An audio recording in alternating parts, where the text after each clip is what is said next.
Ini kan emang udah pro pemainnya. Ada beberapa yang memang disiapkan. Itulah kerakusan di negara kita. Orang kalau ketangkap korupsi dada-dada, senyum-senyum. Bebasan bersyarat kan akhirnya ya masa wajib lapor kan hanya formalitas aja. Kalau untuk sekarang memang udah buntu nih KPK. Tetapi dengan kehadiran Paulus Thanos ke Indonesia dan dia mau memberikan pernyataan yang benar, ya saya kira dia akan menjadi kotak Pandora untuk membuka tabir dari perkara ini seperti apa. Sudah saatnya berkontribusi buat negara dan bangsa ini. Kalau beliau bernyanyi mantap, saya yakin.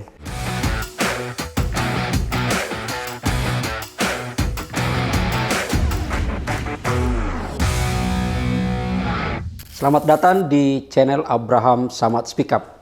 Ini luar biasa. Narasumber yang hadir hari ini adalah ini kawan kita semua. Hampir setiap waktu selalu wajahnya itu ada di layar kaca gitu ya. Beliau adalah Banyudi Purnomo. Jadi Banyudi ini penyidik ya? Ya, mantan penyidik KPK. Mantan penyidik KPK. Kalau kita bicara KPK kan korupsi. Jadi kalau netizen mau tahu gimana caranya mengendus korupsi, sampai masuk sampai ke suka miskin gitu ya? Iya, suka miskin. Nah, walaupun mereka suka kaya. Jadi kan, karena suka kaya ditempatkan di suka miskin. Meskipun di dalam ada banyak tetap kaya gitu. Itulah, keluar tetap kaya. Tetap kaya gitu lah. Nah, tadi menyebut itu kata keluar gitu ya. Iya. Banyudi, ini kita akan bahas soal orang yang keluar gitu ya. Sudah keluar dari suka miskin sana. Suka memiskinkan orang gitu ya. Iya. Kata-kata itu mungkin lebih tepat. Tapi sebelum kita bahas ke sana, saya ingin mengajak kita dulu semua netizen untuk menyampaikan belasungkawa gitu ya. Kita semua berduka, saudara kita Afan Kurniawan gitu ya, mengembuskan napasnya terakhir di rumah sakit gitu ya, karena insiden pada saat mereka aksi ini kebengisan aparat menurut saya gitu ya, dan membuktikan bahwa negara kita masih dalam sebuah represif gitu. Jadi kita berduka semua gitu ya. Saya sempat gini berkaitan dengan Afan gini ya, ini kan diperjuangkan sebenarnya juga adalah berkaitan soal, ada orang menyebut memperjuangkan perut mereka. Tapi ini kan sebenarnya berkaitan dengan kenapa kita miskin karena korupsi gitu ya. Betul. Dan harusnya koruptor itu yang diperlakukan seperti ini, bukan dia gitu ya. Betul. Gitu. Dan hari ini kita bahas soal korupsi. Siap. Bayu ini kan sudah 2 minggu ya.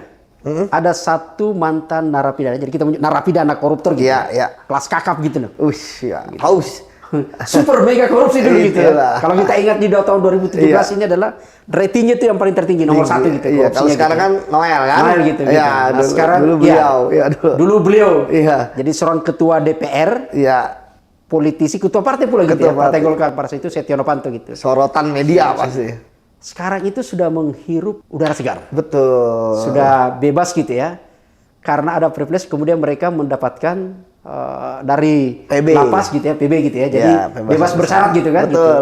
Nah, meskipun kalau kita lihat sebenarnya ini kok bisa karena ya itulah kenyataan gitu ya. Iya. Yang sebenarnya kita lihat bahwa ini kan kasus korupsi yang sangat besar disorot publik dan dia pernah keluar loh sebenarnya. Jalan-jalan di atas gitu. Itu gimana sebenarnya? Bayu ini kan yang mengendus dulu gitu loh. Ini gimana setelah mereka keluar gitu kan? Iya, benar. Saya istilahnya dulu kan yang menangani ya. Iya.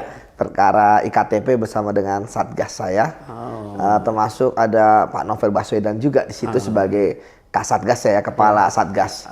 Jadi ketika kemarin rame ya, beliau mendapatkan pembebasan bersyarat. Saya tiba-tiba terbayang kayaknya dulu capek nyidiknya belum hilang. Udah bebas aja gitu kan. Tapi ya bagi saya kasusnya Pak Setia Novanto ini kan kita nggak boleh terlepas dari para lemahnya upaya kita memberantas korupsi dari sisi regulasi. Jadi sebenarnya ya Pak Setia Novanto itu kan secara legal, formal, wajah dan prosedural mau tidak mau suka tidak suka ya dia berhasil kemudian memenuhi semua. Ya. Termasuk tadi yang PB itu ya? Iya, termasuk. Karena 2/3 dari ini sudah jalan. 2/3 dari hukumannya yang udah dipotong lagi kan. Jadi kalau saya melihat kan gini, Mbak, bahwa kenapa peristiwa Pak Setia Novanto ini ya ini bukan yang pertama dan terakhir, sebelumnya juga sama. Ya kan dapat PB, terus kemudian berikutnya pasti ada lagi. Karena dulu kan ada yang namanya PP 99 tahun 2012. Di situ ada kejahatan yang tidak bisa mendapatkan bebas bersyarat dan remisi. Artinya hukumannya akan full ketika 12 tahun. 15 tahun, 7 tahun tergantung hukumannya tanpa ada pemotongan 1 hari pun kalau dia nggak justice kolaborator.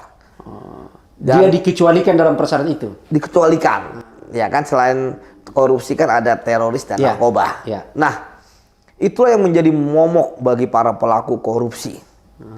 Jadi mereka berlomba-lomba menjadi JC ya, tapi kan tentu akan ditolak ketika ternyata masa yang minta pelaku utama, ya kan?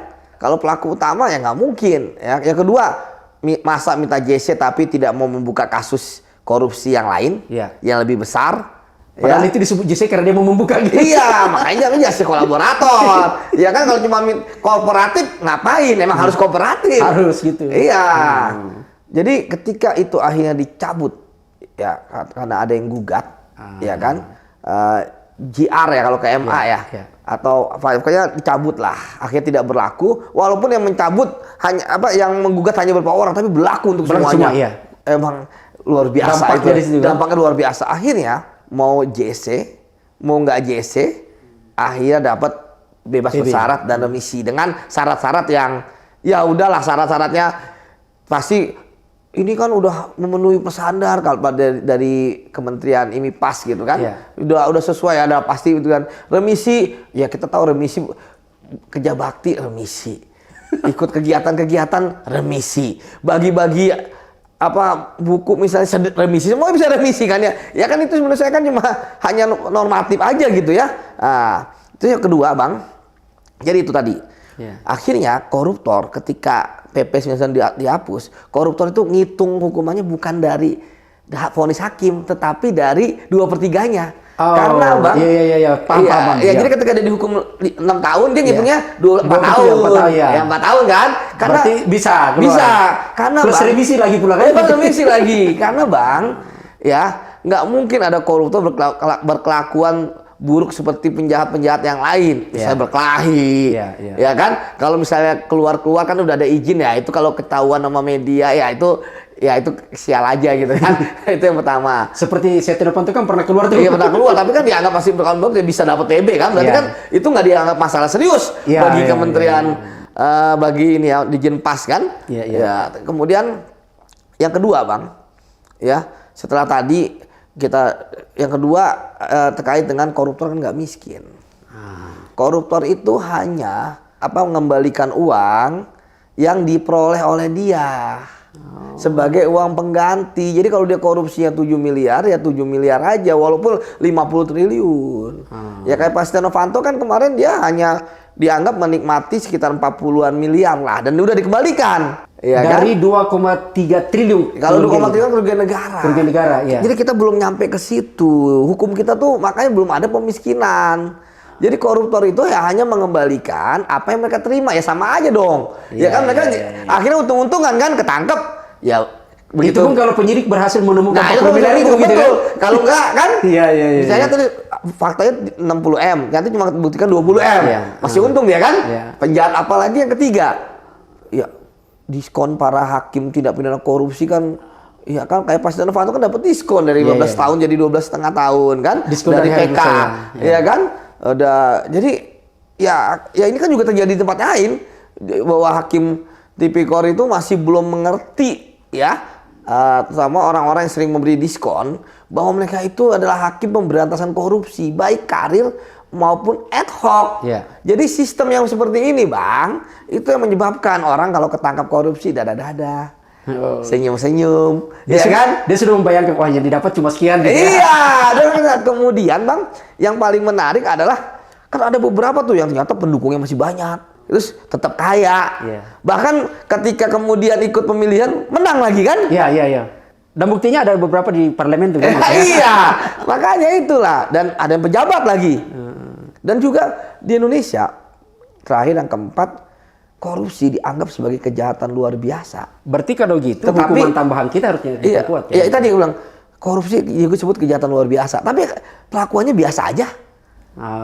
Kan nggak ada, akhirnya sekarang nggak ada Bang perbedaan antara kasus korupsi dengan kasus kejahatan yang lain. Padahal dia buat apa jadi pidana khusus misalnya, ya kan?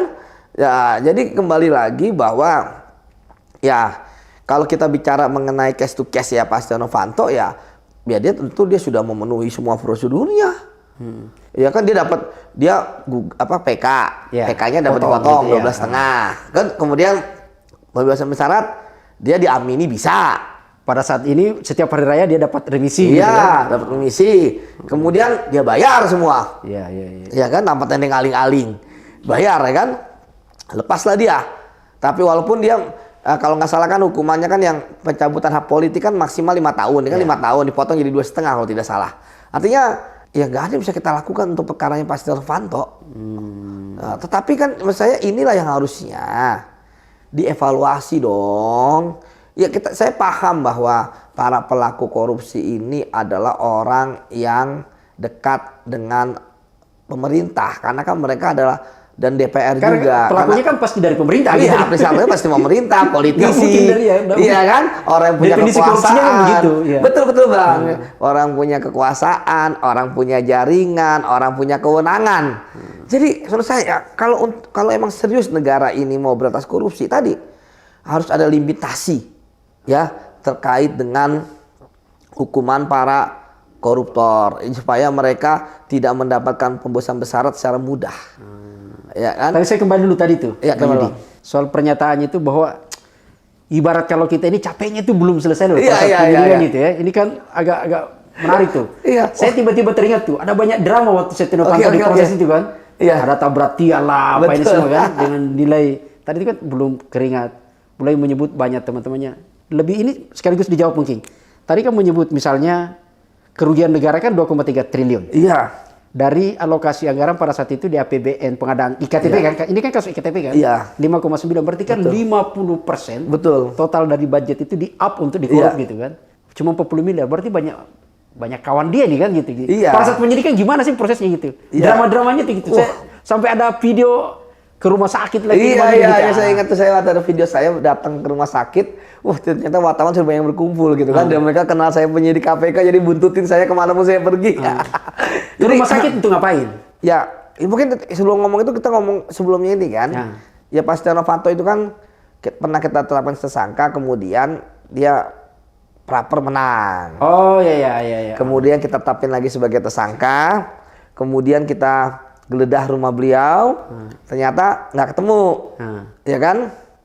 Nggak ketemu sampai kan dulu viral tuh, katanya ada basement gitu kan, saya lihat sana nggak ada basement gitu kan? Iya. Kalau lift ada gitu kan, kalau basement nggak ada gitu kan?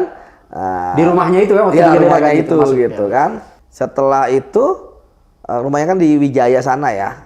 Nah setelah itu kan karena nggak ketemu, ya kita pulang lah. Ketika kita pulang besoknya kita mau cari lagi. Ya kan, ternyata beliau tiba-tiba ada berita kecelakaan gitu kan. Sebelumnya ada berita mau menyerahkan diri kalau tidak salah kan, mau menyerahkan diri. Itu kan iya, ada info kan mau menyerahkan diri. Tapi kemudian tiba-tiba di sore tiba-tiba kecelakaan kan, Fortuner kalau nggak salah nabrak tiang listrik gitu kan. Wah, katanya infonya sakit Pak Setia Novanto kan, dibawalah ke rumah sakit gitu kan. Nah begitu kita ke sana kan, ya posisi Pak Setia Novanto ya sedang tertidur gitu ya. Nah kemudian ya besoknya kita putuskan dibawa ke RCM. Dipindahin gitu ya? Dipindahin. Ya kemudian kita minta ID untuk memeriksa. Ya kemudian kan sehat.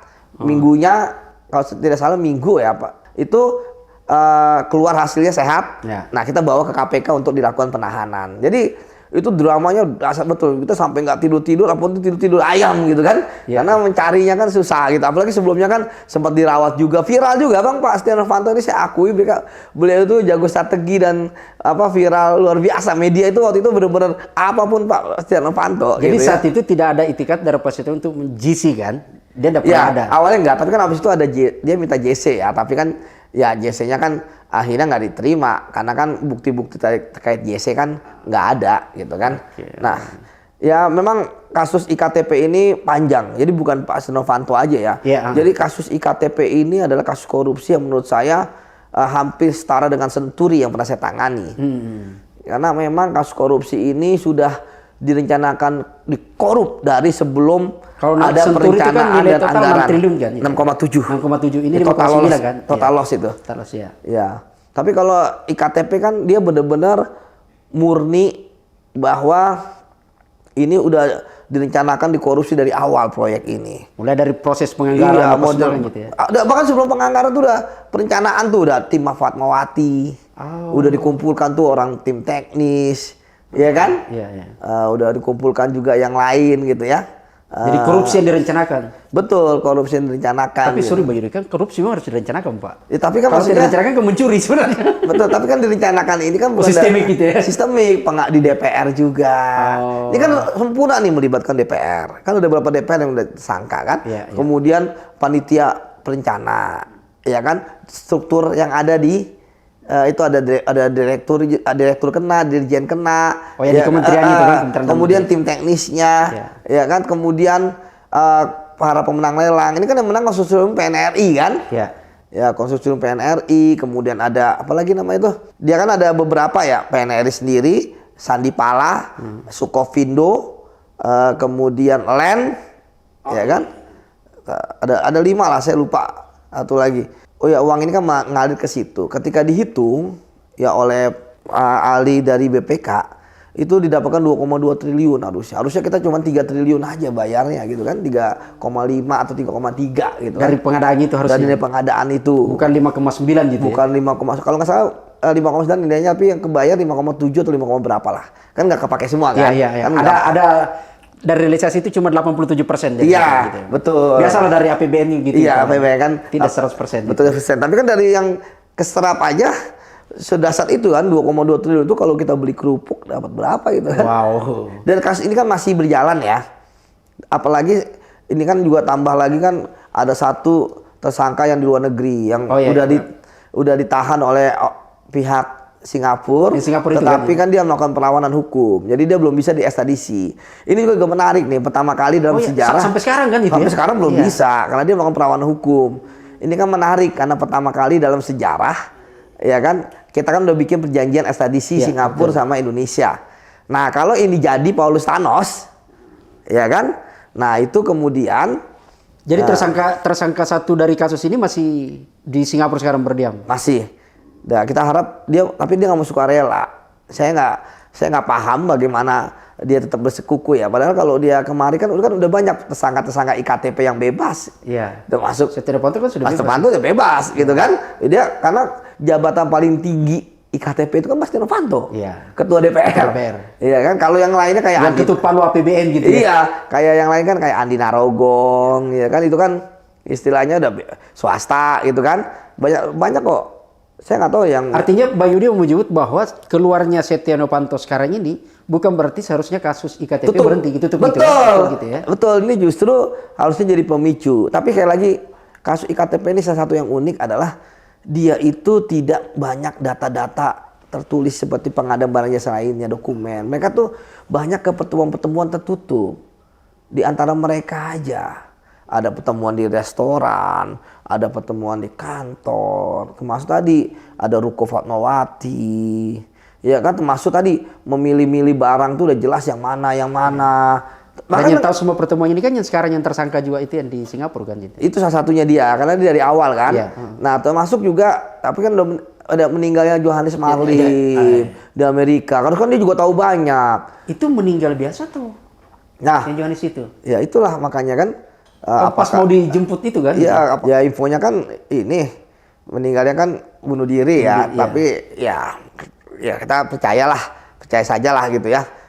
Tapi bagi saya sih dengan meninggalnya Johannes Marlim kan menurut saya kan juga sangat disayangkan ya. Kenapa? Apa mungkin karena Johannes Marlim ini masih terlalu muda, jadi mengelola emosinya itu belum ini ya. Karena kan toh kalaupun dia balik ke Indonesia, dia nggak ngomong, penyidik diem aja, udah bisa bebas.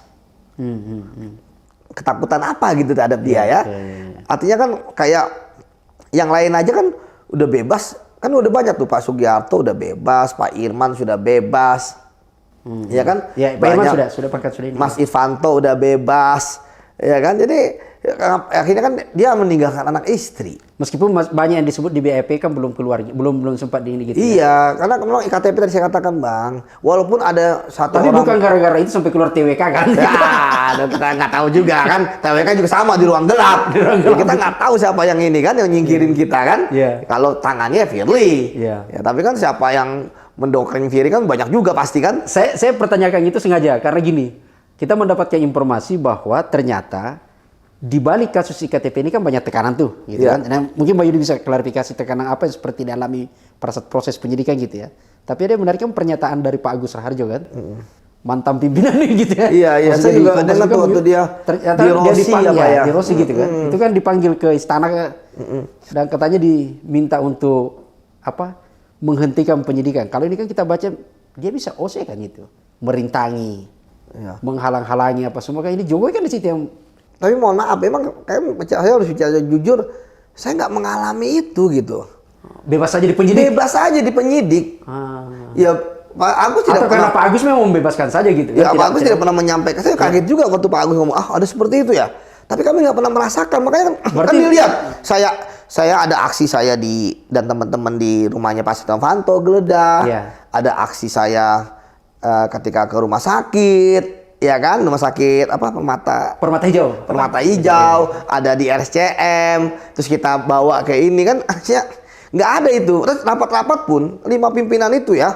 Nggak ada yang begini gini ya. Kalau men-challenge apa buktinya Setia Novanto ya wajar lah, ya kan. Tapi kalau sampai harus menghentikan kayaknya nggak ada. Buktinya sprindik 2 kali kan, keluar aja, ya kan, terbit aja. Dan Pak Agus langsung ini kan gitu. Iya, dengan setuju oleh pimpinan lain. Jadi bagi saya mungkin tuh ya Pak Agus sendiri. Ya walaupun saya sayangkan Pak Agus ternyata kan pergi sendiri ya. Ya siapa yang bisa mengkonfirmasi? Kecuali informasi dari Pratikno mungkin bisa mengklarifikasi. Kan udah dibantah. Gitu. Dibantah semua kan? Kayak lu baca kan dibantah. Tapi bahwa dia ke istana iya gitu kan? Ya kalau saya kan Pak Agus, ya saya selama di KPK 4 tahun ya, walaupun nggak pernah kenal beliau sebelumnya ya. Dan setelah itu juga nggak akrab. Ya saya pikir nggak mungkin Pak Agus bohong untuk hal sebesar itu ya. Tetapi bisa jadi ya dia kemudian tidak menyampaikan kepada kita. Nah itu dia maksudnya. Atau ini memang menjadi bukti bahwa Pak Agus tidak ingin tunduk kepada permintaan presiden dan kemudian dia melepas saja gitu. Bisa jadi, karena kita lihat kan descent solennya aja. Artinya yang terjadi kan tetap tersangka 2 kali. Ya kemudian kita bawa persidangan. Hukumannya kan sebenarnya KPK tinggi loh, 16 tahun. Tuntutannya waktu itu ya? 16 tahun. Terus hakimnya kan 15 tahun. Tapi yang menarik adalah Pak Setia Novanto kan nggak banding. Dia nggak mengajukan upaya hukum biasa. Nah ini yang menarik, orang nggak mengajukan hukum biasa, PK-nya sampai 5 tahun loh, ya kan? Padahal kan harusnya kan PK masa MA ada orang ngajuin PK bisa 5 tahun kemudian putus gitu kan? Ya kan harusnya kan paham lah kita ini kan Pak Setia Novanto kan orang ini profil tinggi gitu ya, high profile gitu kan, jadi istilahnya harusnya percepat proses biasanya kalaupun normal pasti kan nggak nyampe 5 tahun gitu. Ini ada apa gitu kan? Apakah kemudian berbarengan dengan karena sebelumnya memastikan bahwa ya kalaupun dia putusannya itu setelah MA mencabut, ya kan? Apalagi kan baru bulan, kalau nggak salah saya lupa bulan Juni atau apa gitu kan, ramai putusannya kan. Ternyata begitu dihitung Agustus udah bebas, ya kan? Dari 12,5 tahun itu ternyata di Agustus kan, 2,5 tahun kan 2 kali 12,5 25 dibagi 3 8 tahun setengah ya, 8 1/4 lah ya kan. Artinya emang udah dihitung Agustus bebas. Kalau nggak salah 16 Agustus ya, sehari sebelum kemerdekaan. Waktu banyak ngomong, ini kado kemerdekaannya begini amat gitu kan. Aduh, tapi ya sudah, saya pikir ya Pak Setia Novanto ya sudah menjalankan hukumannya. Jadi nggak ada celah. Ya kita mau ngapain orang nggak ada celahnya? Ya kan celah bahwa dia telah udah 2/3 udah dilalui. Nggak ada yang bisa melarang dia untuk meminta 2/3. Masalah. Tapi kira-kira Bayu dari pada saat proses penyidikan gitu ya, apa kepentingannya sampai kemudian istana, kalau itu benar gitu ya, istana meminta saya melindungi gitu, tanda petik gitu ya. Saya nggak paham ya Pak, karena kan waktu di proses penyidikan ada nggak ada di penyidikan aliran, sejujurnya nggak ada yang istilahnya. Saya kan adalah orang yang mengerjakan teknis ya. Nggak ada kayak begitu gitu. Nggak ada misalnya memanggil siapapun boleh. Nggak ada yang di kasus iktp ini kita dilarang. Kan banyak anggota DPR dipanggil, ya kan. Cuman memang iktp ini beratnya itu adalah dia lebih banyak kan pemberiannya tunai. Harus ada kesaksian. Miriam waktu itu bersaksi kan bagus tuh, dicabut.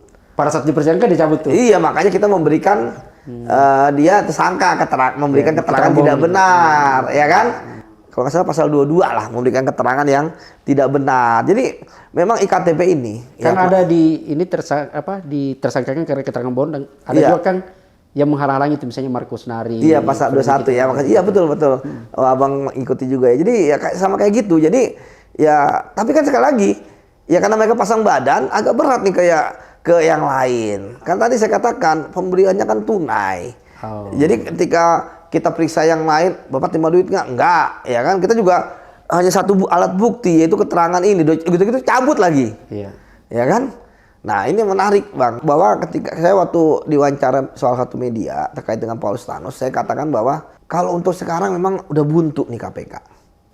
Nggak ada bukti baru untuk yang lain. Tetapi dengan kehadiran Paulus Thanos ya ke Indonesia, dan dia mau memberikan pernyataan yang benar, ya saya kira dia akan menjadi kotak Pandora ya untuk membuka tabir dari perkara ini seperti apa sebenarnya. Begitu. Jadi ya sekali lagi kita sekarang tinggal berharap kepada Paulus Thanos nih. Atau kira-kira kalau dari Setia Novanto ada kira-kira keterangan enggak yang belum berhasil terungkap itu gitu ya? Ya kalau dari Setia Novanto kan dia udah menjalankan, pasti dia keterangannya nggak akan jauh dari apa yang sudah dia diberikan. Tidak mungkin itu ya. Nggak mungkin lagi ya kan. Seperti saya katakan ya Setia Novanto pasti juga nggak mau gaduh-gaduh kan. Apalagi dia sudah ditawarkan ini loh, sudah disiapkan posisi terpenting di Partai Golkar. Oh kan? Gitu Bang. Ya iyalah. Kalau untuk di partai masih boleh. Ya. Yang nggak boleh itu yang kan dipilih. dicabutkan hak untuk ikut berpolitik kan gitu. Iya, berpolitik artinya dalam memilih dan dipilih. Ya di legislasi atau kalau hak politiknya untuk berorganisasi kan tidak itu tidak, asasi kan. Asasi itu cabut, itu tidak cabut. Tapi maksudnya gini, kalau misalnya nih ada tidak berhasil di ini dari Singapura gitu ya, saksian di Singapura gitu. Lalu kemudian Setia Novanto diam, itu kira-kira berat ya bagi KPK. Bukan karena ini gitu ya. Ini memang karena saya katakan lebih banyak bukti-buktinya tuh lisan. Apalagi orang di dalam sudah tidak ada. Iya, kan ini kan emang udah pro pemainnya. Jadi mereka kan nggak meninggalkan jejak tulisan, ya kan? Jadi makanya banyak keterangan saksi berdasarkan keterangan saksi, tapi kita perkuat. Menarik ya kan? Jadi sudah pemainnya ini profesional. Udah gitu profesional semua, tahu seluk-beluknya. Bahkan kan perusahaan-perusahaan yang kemudian ikut ini kan ada beberapa yang memang disiapkan untuk kalah, ya kan? Biasalah di pengadaan itu kan ada yang arisan gitu ya. Arisan yang gitu kan, atau pinjam bendera begitu.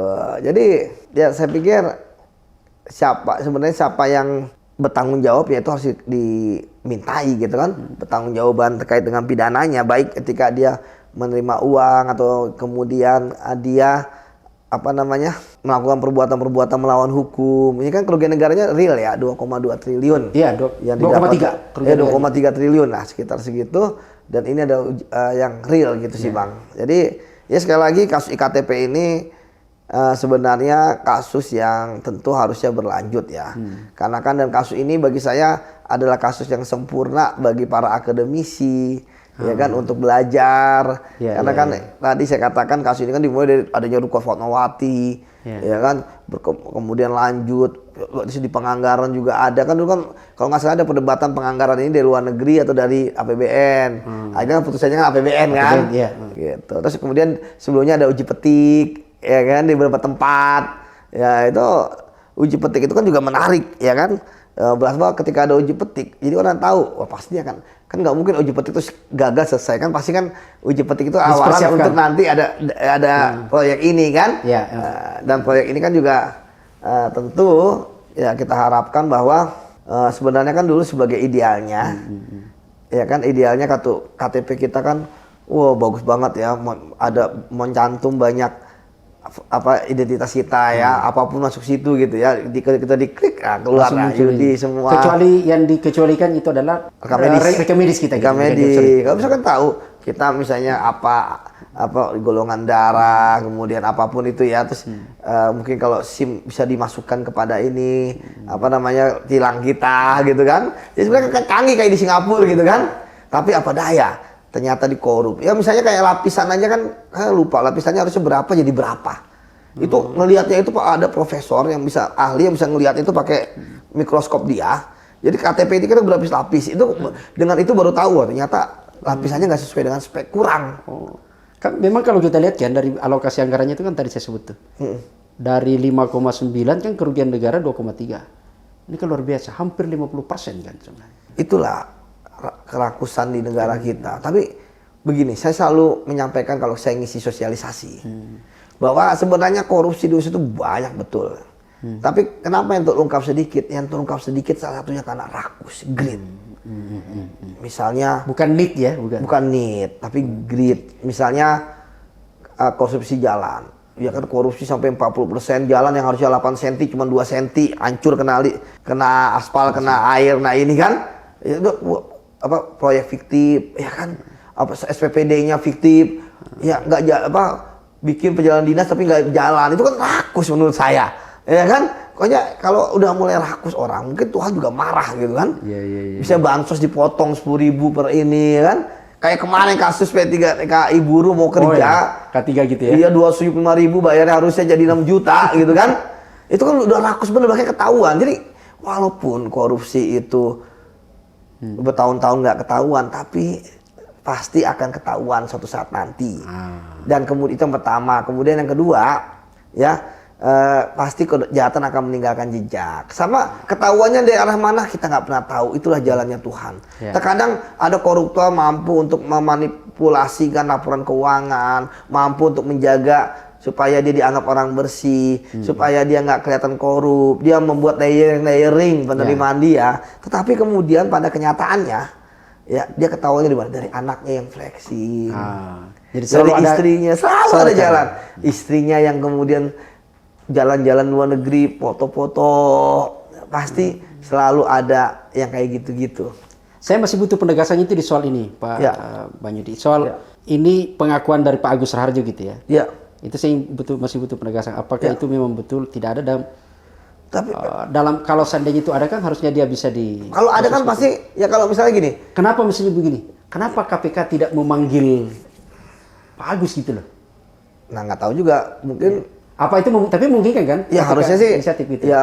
Atau Pak Agus yang melapor atau harusnya inisiatifnya dari mana nih? Dari KPK bisa, dari mana bisa. Tapi kan lagi, ini kan baru pengakuan Pak Agus di dialog ya. Dialog itu. Dialog di itu kan. Dia juga Pak Agus juga tidak menyampaikan KPK. KPK juga anggap aja nggak menyampaikan. Jokowi juga. tidak membantah kan di situ? Tidak ada bantahan langsung dari Jokowi kan? Iya. Kalau nggak salah ada lah. Ada kok. Oh bantahnya Jokowi? Kalau nggak salah saya baca Pak Jokowi bantah, Pak Pratik bantah kok. Jadi satu orang saksi ya tinggal Pak Agus gitu ya. Nah sekarang Pak Agus juga akhirnya pasca itu kan dia nggak menindaklanjuti juga. Kalau dia ini harusnya ke itu. Iya, tapi kalau ke saya ya nggak ada kok. Nggak ada ya. Pasti kalau ada pun kita akan tolak waktu itu. Kita nggak bisa Pak. Dan Pak Agus pun kekuatan KPK itu kan di penyidiknya kan. Iya, wah dulu kan masih kita tolak gitu kan. Saya ingat kata-kata Pak Saud tuh. Iya. Rugi kalian mendekati kami kalau Anda tidak bisa melumpuhkan itu penyidiknya. Itulah. Sepertinya kata-kata itu dengar sama Firly. Iya, makanya Firly cingkirin kita gitu. Jadi kalau misalnya ada pasti Pak Agus akan ngomong. Ya kalau misalnya dia kemudian bukan ada ya. Kalau misalnya dia merasa ini harus ngomong ke penyidik, tapi kan dia nggak ngomong. Betul. Mungkin dia masih bisa atasi sendiri. Iya, mungkin dia bisa ya. Tapi selama saya menyidik kasus ini, maksudnya Pak Toko buktinya kita tangkap juga, kita tahan juga, ya kan. Kemudian kita proses. Sebenarnya Pak Setia Novanto hukumannya juga secara ini tinggi ya, 15 tahun ya. Terus jadi 12,5 itu juga tinggi juga. Cuma kan masalahnya tadi saya katakan PB itu. Karena ada PB itu, jadi sekarang itu pelaku korupsi itu kan tadi saya katakan mereka tidak menghitung. Ya kan hukuman maksimalnya, tapi mereka menghitung 2/3-nya. Jadi kalau ada koruptor merugikan negara 300 miliar 6 tahun, ya dia 2 kali 6 12 bagi 3 4 tahun. Ya kan jadi dia nggak ikut. Kemudian pembebasan bersyarat ya kayaknya nggak ada koruptor kemudian ketika bebas bersyarat berbuat onar sehingga masuk lagi, nggak ada kayaknya. Ya kan? Yang penting dia tidak menjabat lagi gitu kan? Ya yang penting dia nggak bikin kegaduhan. Sehingga tadi akhirnya bebasan bersyarat kan akhirnya ya masa wajib lapor kan hanya formalitas saja, wajib ya kan, artinya bahwa ya data menghadap tanda tangan kan selesai. Iya, aman lah kayak gitu-gitu kan. Jadi ini kan selain di IKTP nama Setia Novanto itu kan juga sempat dikaitkan, ingat kayaknya di periodenya Bang Yudi deh sebagai penyidik papa minta saham. Iya, iya. Ya kan? Rizal Hali kan gitu. Iya. Yang sekarang tersangka juga tapi belum ditangkap oleh kejaksaan gitu loh. Itu gimana sih sebenarnya? Sempat disidik sudah sempat ditangani KPK atau belum pada saat itu? Ya saya nggak menangani itu ya. Saya juga bacanya kan dari media massa ya. Iya. Tapi ya tadi saya katakan bahwa bisa jadi Pak Setia Novanto ada di mana-mana ya kan. Tapi kemudian kan ya akhirnya kan ketahuannya dan bermasalahnya di IKTP. Ya itulah namanya juga kehidupan gitu kan. Kadang-kadang di satu sisi dia disebut-sebut tapi nggak kenapa-napa. Tapi di sisi yang lain dia kena. Jadi ya bagi saya yang penting kan pembuktian. Hukum itu kan bukan balas dendam. Hukum itu bukan politik, tapi hukum itu pembuktian. Jangan sampai ada rekayasa. Itu yang benar-benar kita jaga. Gitu. Apalagi ya tentu ya ketika harus dikasih itu kan asas praduga tak bersalah. Atas praduga tak bersalah tetap. Apalagi kan misalnya yang kita hadapi kecuali saat itu kalau kan kasusnya sudah jalan ini ya betul terbukti pengadilan gitu. Iya, kan? terbukti pengadilan betul Bang. Tidak bisa lagi. Oke, makasih. Oke. Pak Yadi. Ini luar biasa obrolan kita, diskusi kita gitu ya. Tapi yang pasti tadi itu kata kunci menarik. Bahwa kasus IKTP bukan berhenti setelah keluarnya Pak Setia Novanto harusnya lanjut. malah ini ya. Dan kalau perlu harusnya Setia Novanto membantu penyidik gitu ya. Betul. Kalau bisa mungkin ketika di luar Pak Setia Novanto sudah saatnya berkontribusi buat negara dan bangsa ini. Itu baru keren kalau dia bernyanyi gitu ya. Betul. Kalau beliau bernyanyi mantap nih saya yakin. Oke, terima kasih Pak Idris. Siap. Ini luar biasa obrolan kita kan. Semua prasyarat administrasi kita itu di masyarakat adalah berhubungan dengan negara apapun. Selalu pertanyaannya adalah Anda punya KTP. Ya. Dan pada saat di zaman 2017 lah itu kemudian diproduksi namanya iktp. Elektronik KTP, sistem elektronik KTP gitu kan. Yang anggarannya 5,9 triliun di APBN. Lalu kemudian ternyata karena ada sekelompok orang yang berniat jahat dan akhirnya kemudian kejahatannya terungkap. Terbuktilah negara kita rugi 2,3 triliun. Korupsi harus kita lawan, tapi yang pasti bahwa kejahatan para penjahat itu tetap melakukan manuver-manuver untuk mereka selamat. Tergantung bagaimana aparat penegak hukum maksimal bisa bekerja dengan baik. Sampai jumpa pada edisi berikutnya.